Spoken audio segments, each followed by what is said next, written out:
After giving birth, Amelia expected sleepless nights, exhaustion, maybe even tears, but she never expected the smell. A sharp, sour stench clung to her no matter how often she scrubbed. A scent so strong her own husband flinched when she walked past. Soon he stopped touching her. Then he stopped sleeping beside her. And worst of all, his best friend began whispering things, cruel things, that Amelia wasn't meant to hear. But what none of them knew was this: the smell wasn't natural. It wasn't normal. And it wasn't her fault. Someone had caused it. Someone who thought they succeeded. Until the truth surfaced. Please subscribe our channel A Story a Day and drop your comment where from you watching our stories. Thank you. Amelia had always imagined that childbirth would change her. Everyone said it would, but she never expected it to unravel her life the way it did. The day she gave birth to her daughter, Lily, a soft December morning with frost melting on the hospital windows, she felt nothing but pride and exhaustion. Her husband, Daniel, held their baby like she was the most fragile treasure in the world, whispering promises of forever. For the first time since their rushed marriage, Amelia believed everything would be okay. But in the weeks that followed, something changed. Not in Lily, who grew beautifully, or in Amelia's love, which deepened every minute. It was her body, her smell, a heavy, sour, almost rotting scent she couldn't escape. No matter how carefully she washed, no matter how many showers she took or lotions she used, the odor stayed. At first, she thought it was just normal postpartum healing. Every forum online said it happens. Every mother she asked said it would pass. So she waited. But Daniel did not. He began sleeping with his back toward her. Then he began sleeping on the edge of the bed. Eventually, he moved to the sofa, saying he didn't want to disturb the baby with his tossing. Amelia knew it wasn't the baby. She knew he was trying to escape her. And every time she caught him flinch when she walked by, her heart cracked a little more. His best friend Marcus visited often, too often. He had been around since childhood, practically family, and always carried himself with a strange sense of superiority. Before Amelia gave birth, he used to tease Daniel that he married down. Daniel always brushed it off, but Amelia remembered every look Marcus gave her, analyzing, judging, waiting. After childbirth, those looks changed. He no longer smirked. He sneered. He would wrinkle his nose subtly, offering a sympathetic smile that felt more like mockery. And whenever Amelia entered the room, he and Daniel would fall silent, as if they had been speaking about her. One evening when Lily was a month old, Amelia overheard it. "She stinks, mate," Marcus said plainly from the living room. "Told you she'd be too much trouble after the baby." Daniel didn't respond immediately, and that silence stabbed deeper than the insult. Marcus continued, "You did everything right. She's the one falling apart." Amelia's heart froze. She stood in the hallway, holding a folded blanket, breath trembling, her soul shrinking. She thought Daniel would defend her, but instead he whispered, "I know. I don't know what to do." The blanket slipped from Amelia's hands. That night she cried quietly while feeding Lily. She hated her body, hated the smell, hated the way Daniel looked at her like she was something broken. But she loved her daughter fiercely, and she clung to that love to keep from drowning. By the 6th week, the smell worsened. It was no longer something she could hide. Even Lily would fuss when Amelia held her too close for too long. It shattered her. But what Amelia didn't know, what nobody knew, was that the smell wasn't her fault. And soon, the truth would expose everything Daniel and Marcus thought they had gotten away with. The morning after Amelia overheard Daniel and Marcus's conversation, she woke with swollen eyes and a heart that felt bruised. She lay still, listening to the soft breathing of Lily beside her. The baby slept peacefully, unaffected by the crumbling world around them. Amelia pressed a gentle kiss to her daughter's forehead, trying to draw strength from her warmth. She told herself she needed help, medical help. Something wasn't right. The smell wasn't normal, and she couldn't keep pretending everything was fine. But as she reached for her phone to book an appointment, she hesitated. What if the doctor confirmed her worst fear? What if something inside her was failing? Daniel walked into the room, avoiding eye contact. His once kind face now looked strangely guarded, as if he feared being too close. "I'll make breakfast," he muttered before leaving. She heard it. The slight pause. The faint tightening in his throat as the smell reached him.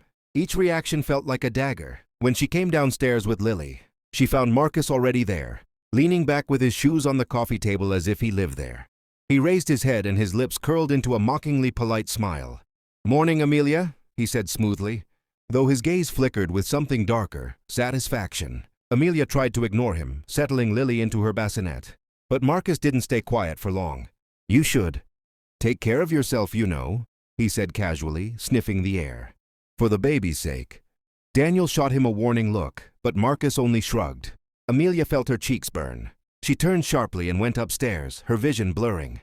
She locked the bedroom door and slid down to the floor, unable to hold back the sobs. It wasn't just the smell, it was the humiliation, the rejection, the feeling of becoming invisible in her own home. When she finally, 2 days later, she stood in the clinic, holding Lily against her chest. The midwife, an older woman with gentle eyes, examined her carefully. As soon as she began, her expression shifted from routine calm to sharp concern. "How long has this been happening?" she asked softly. "Since the birth," Amelia whispered. "It's getting worse." The midwife nodded slowly. "This isn't normal postpartum discharge. Something is wrong. But don't panic, we'll find out what." She ordered a scan immediately. As the cold gel touched Amelia's skin, she felt her heart thudding violently. The technician stared at the screen, eyes narrowing. Then she paused, then frowned, then whispered, "Oh my." Amelia felt her stomach drop. "What is it?" The technician swallowed hard. "There's something inside you, something that shouldn't be there." Amelia's breath caught. "Something? Like what?" The technician hesitated before finally saying it. "A foreign object." Something had been left inside her, something that could explain everything. But the bigger question was, how did it get there? Amelia felt the world tilt beneath her. A foreign object? Inside her? She clutched the sides of the examination table, her breath coming in short, shallow bursts. "What do you mean?" she whispered. The technician looked uncomfortable, glancing toward the door before lowering her voice. "We'll need the doctor to confirm, but it looks like something was left behind after your delivery. Something that's been causing an infection." Infection. That word echoed inside Amelia's head like a broken bell.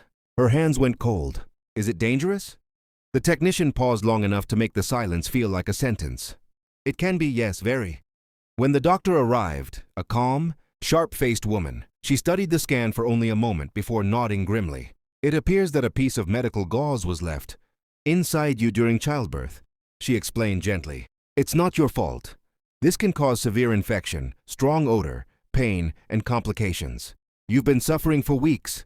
Amelia's heart cracked open. So it wasn't her body failing. It wasn't her hygiene. It wasn't something she could have prevented.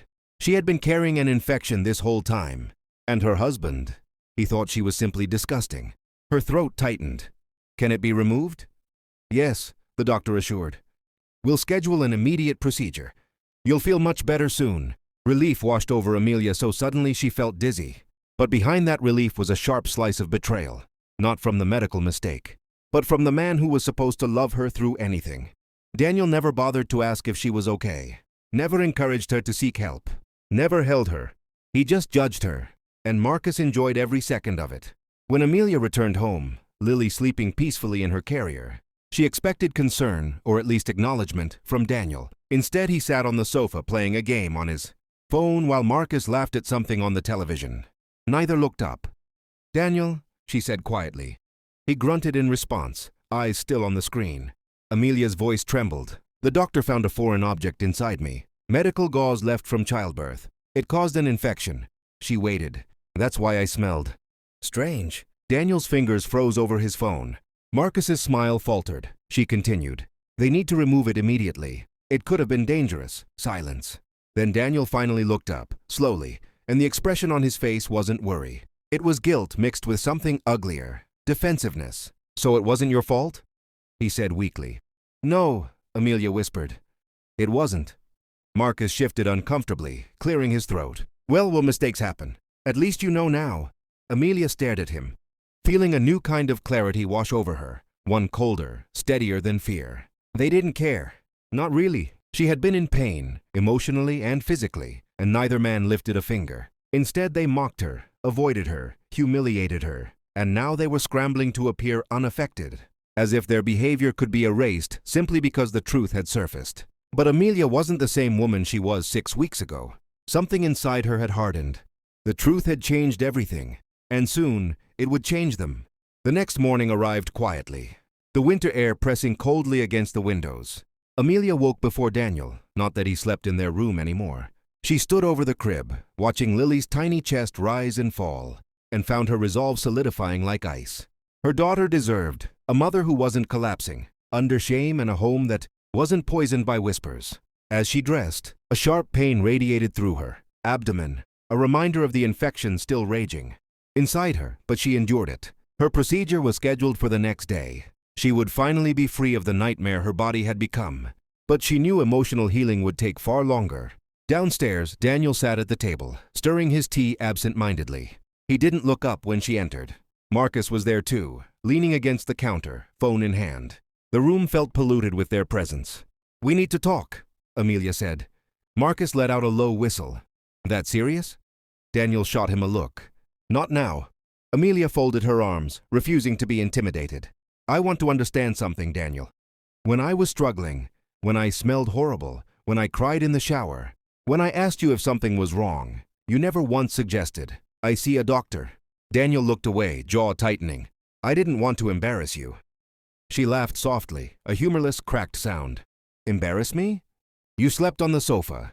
You acted like I was contaminated. And Marcus," she glared at him, "you mocked me in my own home." Marcus shrugged, but she saw the flicker of uncertainty in his eyes. "Just being honest." "No," Amelia shot.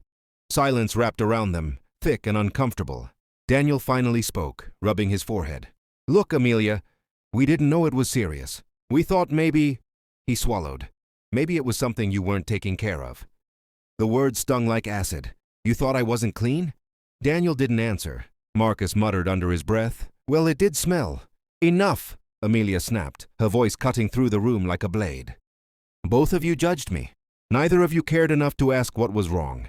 You made me feel disgusting, less than human." Her voice trembled, but she kept going. "And the worst part? I was sick, infected, in pain, and I was suffering alone." Daniel's shoulders sagged.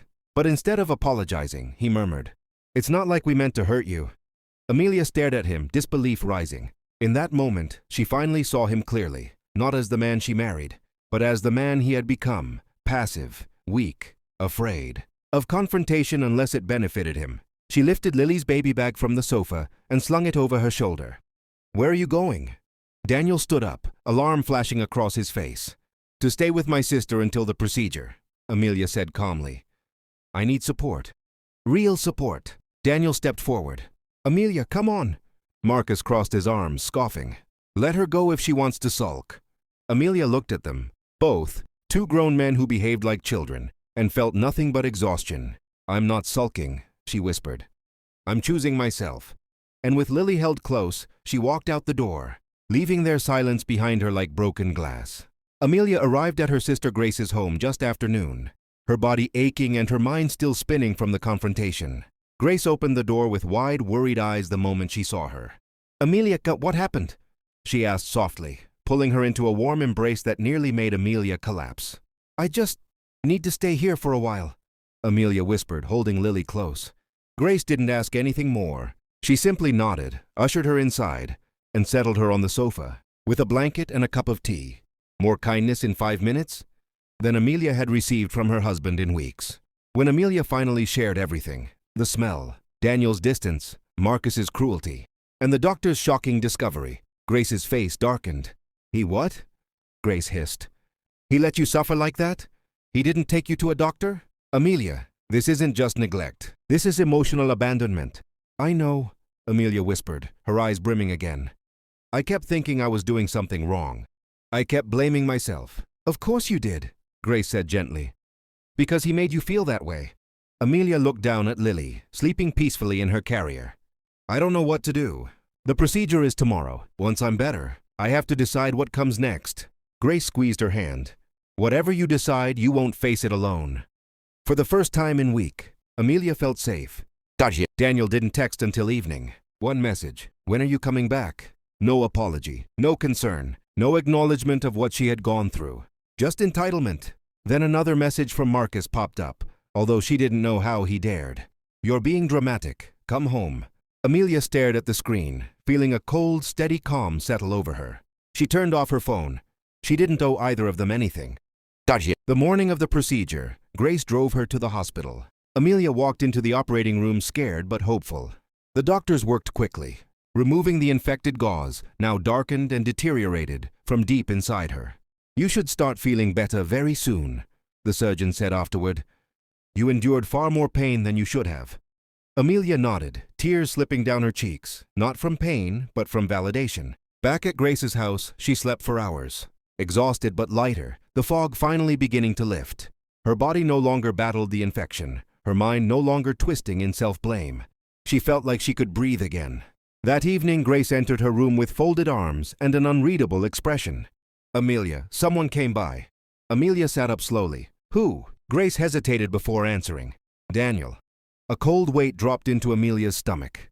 "What did he say?" she asked quietly. Grace took a deep breath. "He said he wants to talk. That it's important." Amelia swallowed. "Did he seem worried?" Grace's lips tightened. "No, he seemed scared." "Scared of what?" Grace sat beside her. "He kept asking if the doctors told you everything." "Whatever that means." Amelia's blood ran cold. "Everything? There was more?" The truth wasn't finished with her yet. Amelia sat frozen on the edge of the bed, Grace's words echoing through her mind. "He asked if the doctors told you everything." Everything? What else was there to know? She tried to steady her breathing, but her pulse hammered beneath her skin.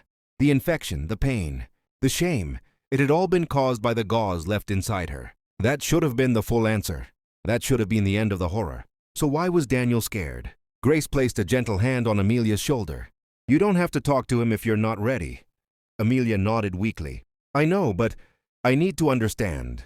Later that evening, when Lily finally drifted asleep, Amelia stepped outside into the cold air. The street was quiet, the kind of winter silence that made every sound feel louder. She pulled her coat tighter around her as Daniel's car pulled up to the curb. He got out slowly, hands shoved deep in his pockets, avoiding her eyes. "You look better," he said awkwardly. Amelia didn't respond. Daniel rubbed his jaw, pacing slightly. "Can we talk inside?" "No," she said sharply. "Say what you came to say." He swallowed. "Okay, fine." A long silence stretched between them, until Daniel finally exhaled, shakily. "The hospital called," he said. "They asked me to come in and answer some questions. About the birth." Amelia's brows knitted. "Questions? Why you?" Daniel hesitated. "Because of how everything happened that day." She stiffened. "What are you talking about?" Daniel looked away, guilt twisting his features. I didn't want to scare you. And I definitely didn't want them blaming me." "Blaming you for what, Daniel?" Amelia's voice sharpened. He dragged a hand through his hair. "They asked me to recall the people in the room. The midwife who assisted, where I was standing, things like that." Amelia shook her head slowly. "Why does that matter?" "It was an accident." Daniel's eyes darted upward. "They said it might not have been." A chill ran through Amelia's veins. "What do you mean?" Daniel's voice dropped to a whisper. "The doctor thinks the gauze wasn't just forgotten. It was placed deep, intentionally." Her breath caught. A wave of nausea hit her. "No," she whispered. "No one would do that." Daniel stepped forward, desperation leaking into his tone. "Amelia, they're trying to determine if it was medical negligence or interference." "Interference?" She stared at him wide-eyed. "You think someone tampered with me?" Daniel froze. His silence said more than his words ever could. Amelia felt the world shift under her feet. "Daniel, who was in that room after I delivered Lily? Who had access to me?" Daniel swallowed hard. I left the room for a few minutes to get coffee." "Marcus stayed with you?" Amelia felt her blood turn to ice. "Marcus?" she whispered. Daniel nodded shakily. "He said he was watching over you while I was gone." Her knees buckled slightly. Marcus had been alone with her, right after childbirth, right when she was unconscious, right when the object entered her body. Suddenly, the smell wasn't the only thing that made her sick. There was something far darker at play, something she never imagined. And Marcus was at the center of it? Amelia's breath came out in a shaky, white cloud in the freezing air. Marcus. His snide comments, his mocking tone, his strange satisfaction every time she walked into a room. It all replayed in her mind with horrifying clarity. But this was beyond cruelty. This was violation. This was sabotage. Why would he stay with me?" Amelia asked quietly, her voice barely holding shape. "Why wasn't you there?" Daniel flinched. I just needed a break. I thought you were asleep. Marcus said he'd watch over you. I didn't think." "That's the problem," she snapped. "You never think." Daniel's shoulders dropped. There was no defense left in him. Amelia stepped back, gripping the railing of Grace's porch as her chest tightened. Images she had never witnessed flashed in her mind, her unconscious. On the hospital bed, weak and vulnerable. Her newborn daughter only minutes old, and Marcus standing over her. Her stomach churned. She wanted to scream. She wanted to run. She wanted to disappear. But she forced herself to breathe. "What exactly did the hospital say?" she asked. Daniel swallowed hard. "They said the way the gauze was lodged? It didn't look accidental. Someone had pushed it deep enough that it couldn't be seen during the normal check." Tears filled Amelia's eyes, but they didn't fall. She was past the point of breaking. Now she was burning. "And you didn't think that was important to tell me sooner?" She stared at him with disbelief. "You let me suffer for weeks, and now you show up only because you're afraid of getting blamed?" Daniel opened his mouth, but Amelia raised a hand sharply. "Don't," she whispered. "You don't get to speak right now." The street lamp flickered overhead. The cold wind whipped around them. And for the first time since she married him, Daniel looked genuinely afraid. Not for her, for himself. Amelia drew in a long breath. "Did the doctors say who they suspected?" Daniel shook his head. "They need to talk to everyone who was in the room. They said they might have to review records, camera footage, anything." "Good," Amelia said, her voice like steel. "Let them find the truth." Daniel stepped forward cautiously. "Amelia, I didn't know. I swear I didn't know Marcus would..." "Would what?" she snapped. "Touch me? Tamper with my body? Hurt me? You let him stay with me. You, and only you, gave him access." Daniel recoiled as if she had slapped him. The door opened behind her. Grace stepped outside, her eyes sharp. "Is everything okay?" "No," Amelia said calmly without looking away from Daniel. "But it will be." Grace folded her arms. "Daniel, she needs rest." "You should go." He hesitated. "I just want to fix things." "You can't," Amelia said. "Not this time." Daniel's eyes shimmered with panic. "Please, don't call the police." "Not yet. Let the hospital investigate first." Amelia's jaw tightened. So that was it.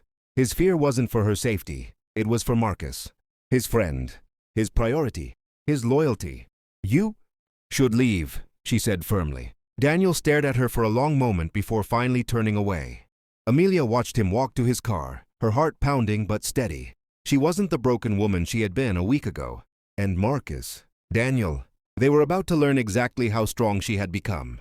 That night, Amelia barely slept. Every time she closed her eyes, her mind dragged her back to the hospital room. Bright lights, the smell of antiseptic, Lily's tiny cries, and the heavy fog of exhaustion that had swallowed her whole. She remembered the midwives moving around her, Daniel pacing nervously, and then everything fading to black. She had been unconscious, completely vulnerable, and Marcus had been alone with her. The idea gnawed at her like something alive, clawing at her ribs, refusing to let her breathe. By dawn, she sat at Grace's kitchen table, staring blankly at her tea while Lily slept in a bassinet nearby. Grace slid into the chair opposite her. "You didn't sleep?" Grace said softly. Amelia shook her head. "I can't stop thinking about what happened. The more I remember, the more wrong everything feels." Grace reached across the table, touching her hand. "Then we go to the hospital together today. And after that, we go to the police." Amelia hesitated. What if it wasn't intentional? Grace raised an eyebrow. "Do you believe that?" Amelia didn't answer. She didn't need to. Her silence spoke loudly. Later that morning, Amelia sat in the hospital's consultation room. The same doctor from before, a calm woman with silver-rimmed glasses, entered with a folder. "Amelia, how are you feeling today?" she asked gently. "A bit better," Amelia replied. "Physically. But I need answers." The doctor sat. "Of course." She opened the folder. "We reviewed your scans and the object we removed. It's confirmed that the gauze was compacted intentionally. It couldn't have reached that position without force." Amelia's breath hitched. Grace's grip tightened on her arm. "Do you know who had access to me?" Amelia whispered. "We checked the records," the doctor said. "The midwives were with you the entire time, except for a 3-minute window when your husband stepped out." Amelia felt her stomach twist. "And Marcus?" The doctor nodded slowly. "He was documented as present during that time. One of the nurses noted his name." Grace muttered under her breath. "Of course he was." The doctor continued. "We can't make accusations without evidence. But this information has been turned over to our internal investigation team. You have the right to file a police report as well." Amelia swallowed hard. "If I do, will Lily or I be in danger?" The doctor hesitated. "I can't answer that. But if someone intentionally harmed you, you deserve protection and justice." Amelia wiped her eyes with the back of her hand. "Thank you." She and Grace walked out of the hospital, the winter sun pale and distant overhead. Amelia felt both heavier and lighter, heavy with the truth, light with the validation she desperately needed. As they reached the car, Grace's phone buzzed. "It's Daniel," Grace said. "He's asking where you are." Amelia took a long breath. "Don't answer." Another buzz. Then another. Grace silenced the phone. They strapped Lily into her car seat. But before Grace could start the engine, Amelia's phone rang. Daniel again. She let it ring. Then it buzzed with a message. "Marcus wants to talk to you. He says it's urgent." Amelia stared at the words, her heart pounding. "Urgent? Why now?" Grace looked over. "Don't you dare meet him alone." "I won't," Amelia said. But inside, a new fear curled cold in her gut. If Marcus wanted to talk, it meant he knew something. Or worse, he knew that she knew. Amelia stared at the message on her phone until the screen dimmed. "Marcus wants to talk to you. He says it's urgent." A chill ran through her. Urgent? The man who had mocked her, whispered behind her back, and possibly violated her at her most vulnerable moment, wanted to talk. Grace locked the car doors instinctively. "You're not meeting him." End of discussion. Amelia nodded slowly, but her thoughts churned. If Marcus was reaching out, it meant pressure was building around him. Someone who was innocent wouldn't suddenly panic, unless the truth was coming too close. "We should go to the police," Grace said firmly. "Yes," Amelia whispered, "but I want to hear what he thinks he's going to say first." Grace's eyes widened. "No, absolutely not. I won't meet him," Amelia assured. "But I want to see what he says if I text him." Her voice was steady, but her hands trembled. Grace thought for a moment, then nodded. "Fine, but I'm right here." Amelia opened the message. Her heart pounded as she typed, "Amelia, what do you want, Marcus?" The reply came almost immediately. "Marcus, we need to talk privately, before things get out of hand." Amelia exchanged a look with Grace. "Privately? Not a chance." "Amelia, I'm not meeting you. Say what you want here." There was a long pause, nearly a minute. Then the message arrived. "Marcus, I didn't mean for things to go this far." Amelia's breath caught. Grace leaned closer. "That sounds like a confession."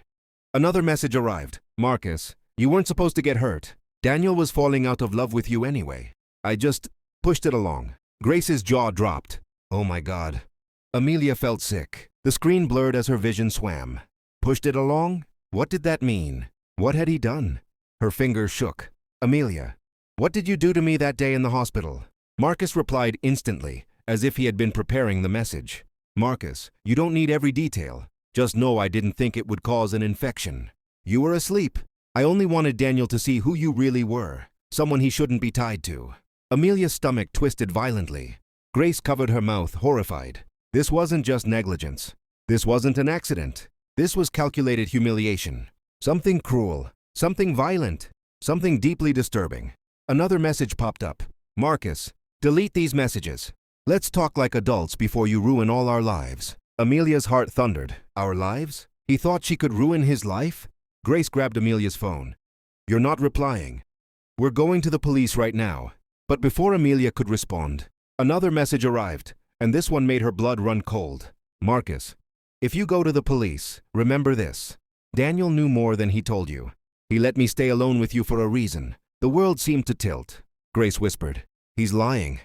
"He has to be." But Amelia wasn't sure. Not anymore, because deep inside, a fear darker than anything she had felt before twisted through her. What if Daniel wasn't just negligent? What if he was involved? When Ethan closed the door behind him that evening, the house fell into a silence Rose hadn't heard in months. No footsteps pacing, no irritated sighs, no muttered insults drifting from another room. Just quiet, heavy, unfamiliar quiet. She held her tea between her palms, the warmth grounding her as she sat in the small armchair by the window. Ava slept peacefully in her bassinet, her tiny breaths the only sound in the room. For the first time, Rose felt like she could breathe without fear of someone, noticing and criticizing how she breathed. Ethan's absence felt strange but not painful, more like a space finally clearing after years of suffocation. Her phone buzzed. It was Claire. "I spoke with Ethan. He's shaken, but Rose, he knows now. Really knows. You should hear what he told me." Rose's stomach tightened. Did she want to hear? A part of her didn't care anymore. Another part, the one that had once believed Ethan was her safe place, needed closure. She typed back, "What did he say?" The reply came quickly. He said he doesn't know how he became someone who mocked his own wife. He said Mason played with his insecurities. He said he believed you were embarrassed of him after Ava's birth. And Mason fed that idea. Rose felt her throat sting. She had been drowning, and Ethan had convinced himself she was the one abandoning him. Claire continued. He said he doesn't expect forgiveness, but he wants you to heal, and if that means letting him go, he'll accept it. Rose set the phone down slowly. Forgiveness. The word didn't sting. It didn't soothe either. It simply floated in her mind like something fragile. She got up and walked to Ava, brushing a gentle fingertip over her daughter's soft cheek. You deserve a mom who isn't afraid, she whispered. And I deserve to become her.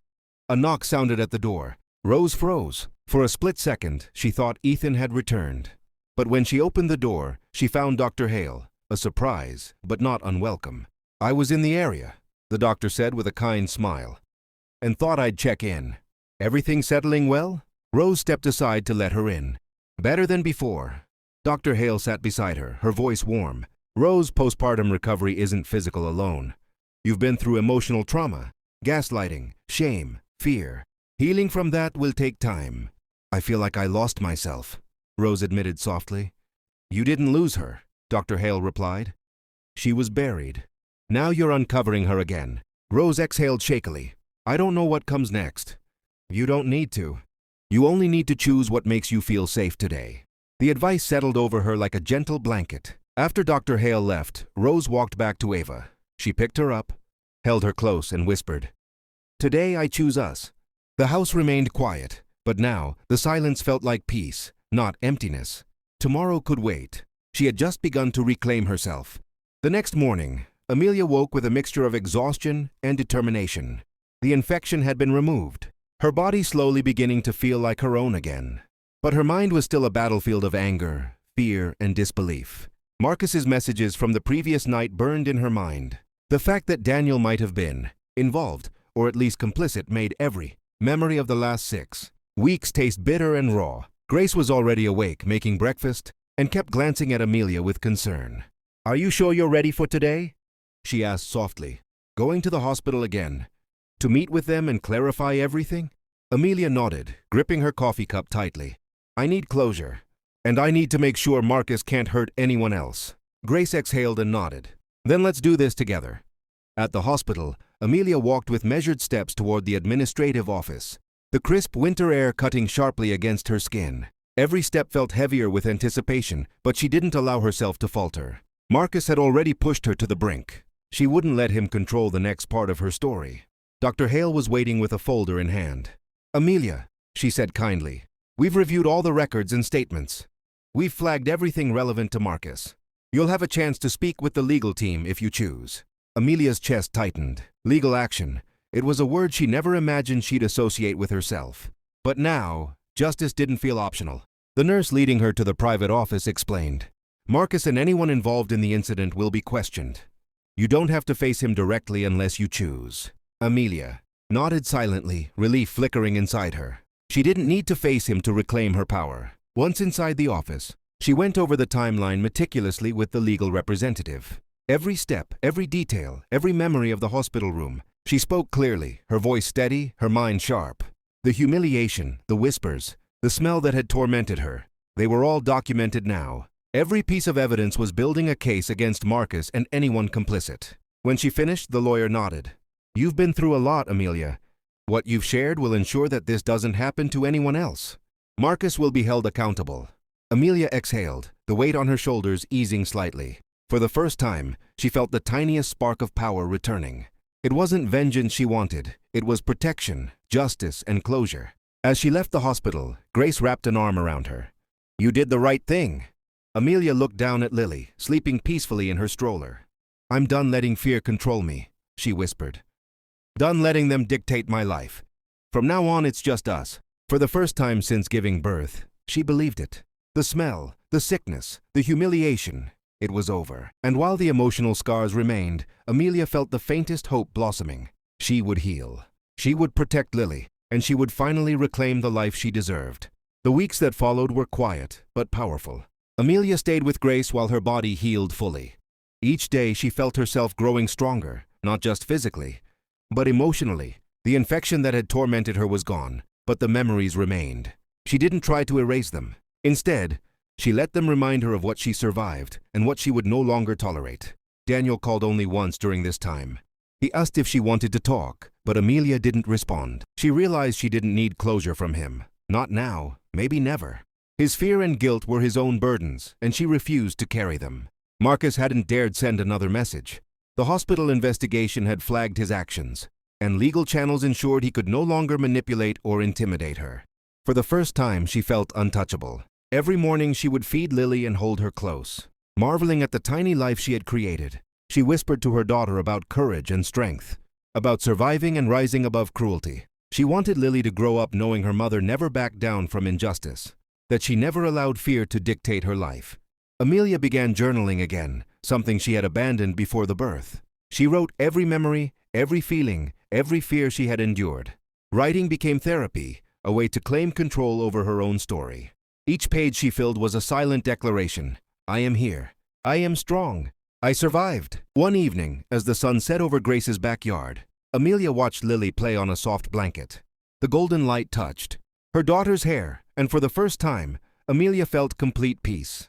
She had survived the humiliation, the betrayal, and the near tragedy of being harmed during the most vulnerable moment of her life. But she had also discovered an unshakable truth. She was stronger than she ever imagined. Amelia knew the road ahead wouldn't be easy. Emotional scars take longer to heal than physical ones.